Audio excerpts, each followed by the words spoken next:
Shell Shock, the Maryland alumni in the white, the 2 seed, Next Era Elite, the 5 seed in red.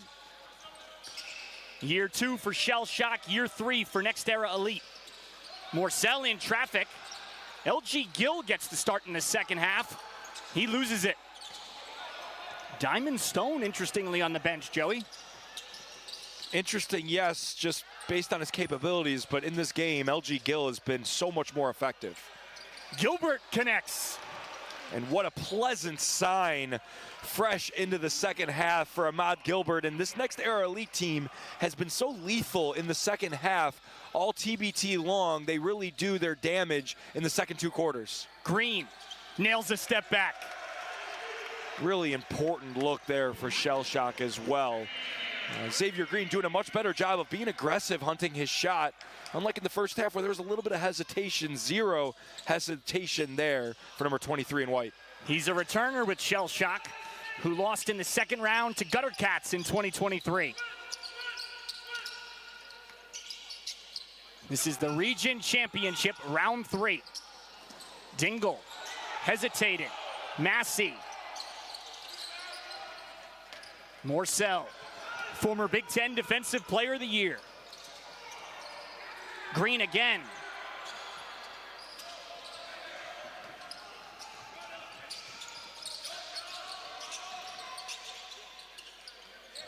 Marial. And he can hit those. No sense in necessarily settling for them. He's unafraid as Next Era Elite gets the ball back here. I spooked you when I jumped back. I was just surprised that they lost that out of bounds. You thought someone was coming at your head. I had turned to look at the monitor to see what was happening, and my guy Eric over here made me flinch thinking the basketball was coming at my skull. He's Joey Lane, former Ohio State captain. Massey blocked. There's that Defensive Player of the Year ability. And he hit the game winner yesterday. Morcell at 18 points. Gill doesn't hit. Tark.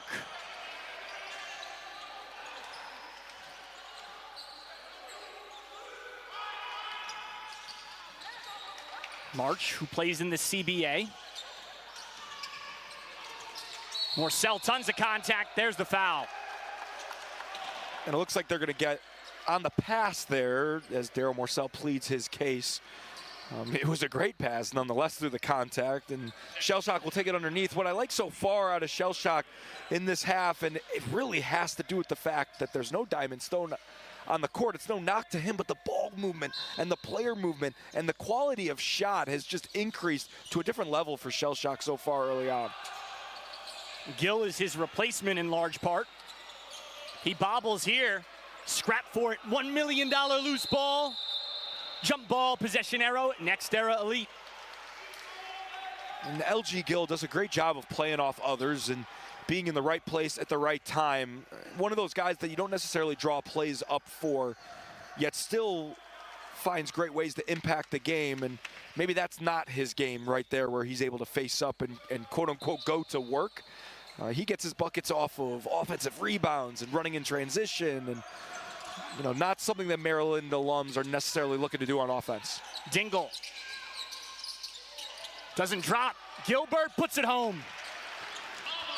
And Ahmad Gilbert really not having the impact he normally does in that first half, but quickly, only a few minutes into the second half, with 5 points and no missed shots. Next thing on the agenda for Next Era Elite is to get Jordan Dingle, number 21 in red, going. Gilbert has been part of all 3 Next Era Elite teams. Morcell muscles it in. And pleading for a foul call there, and I tend to agree with him as he got Chol Marial up in the air, but regardless, able to finish through the contact. Gilbert, step back. Shell Shock, the Maryland alums in white. Morcell. And a huge development in Lexington. Eberline drive knocks off La Familia, the Kentucky alums, as Dingle buries from the right wing. Yeah, another huge development as Jordan Dingle's able to finally see one fall from the outside. Another one of those high-level alumni teams and really favorites coming into this tournament is sent home packing. We'll see if one of these teams, an alumni team, is able to do what La Familia couldn't. La Familia features 6 former NBA players, but the Kentucky alums lose. Eberline Drive, a former runner-up, and in the semis last year. Morcell played his 5th year at Marquette. March. Wet. And Daryl Morcell, not known as a point guard, but great point guard tendencies there, as he really did have an open lane and Chol Marial on him, but was more concerned with setting up Ronald March for 3 and really getting him going because he knows how important he is for this offensive. Massey answers. And these two teams starting to feel it a little bit from the outside as we see some more threes fall. Again, I alluded to it. The 2 best three-pointing shooting teams in this region, showing you why right there. March curls into traffic, blocked. Tark, well over everything. Gill finds Morcell, short.